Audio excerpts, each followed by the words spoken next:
Hey everybody, my name's Joe and I'm the Kentucky Atheist. So I'll start by telling you a little bit about myself before we get going into things. I was born and raised in Eastern Kentucky.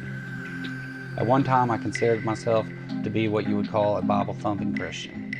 I went to church from the time I was a toddler up until I was 17 years old.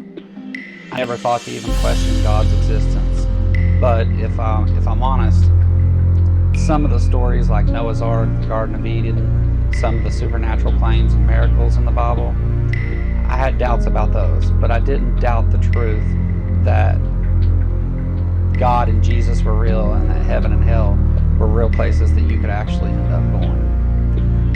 Let me tell you a little bit about Eastern Kentucky. This is not the place to ask questions about these things. I was told in the church that if I wanted to ask questions about their claims that I was going to hell. I've been in some heated arguments with some of the locals from my area, and I believed several times that these were going to end in physical confrontation. I was lucky they did not. My high school taught that creationism and later intelligent design were a likely explanation for life and the universe. This stuff was in some of the science books.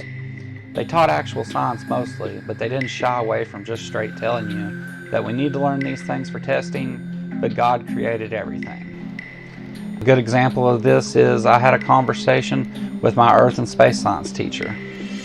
He was trying to tell me that the Bible was correct about the age of the universe being less than 10,000 years because God did things at the speed of light. And so from his perspective, one day could be millions of years. And that's why the Bible says that he created everything in 6 days. There are some huge problems with this. Maybe I'll do a video on it later. Leave me a comment or something if you'd like to see that.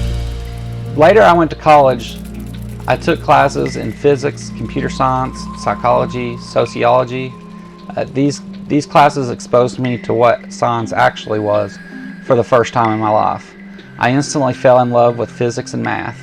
While they didn't make me quit believing instantly, they gave me the tools to do the research. And along with the internet, I came to the conclusion that this was all a fairy tale. I like to watch shows like the Atheist Experience. I like to listen to R and Raw, Telltale, Richard Dawkins, but my favorite was Christopher Hitchens. Hitchens spoke in a way that I just got, and I realized that not only was a religion a lie, but it was causing harm. The world would be a better place without it.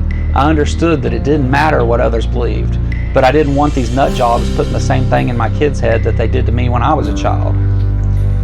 Then I later seen how religion was infecting politics and affecting the laws that were being made, and I knew that I had to do something. I want to know as many true things as I can and discard as many false ideas as I can. I take the view that morals are based on what is for the greater good and the well-being of others. If I could help mankind as a whole, that would be the idea, but that's not always possible. But in my position, I found the number one thing that I could do is help people find a pathway away from religion. So I became an atheist activist. There is a God up in heaven, I dare him to strike me down dead.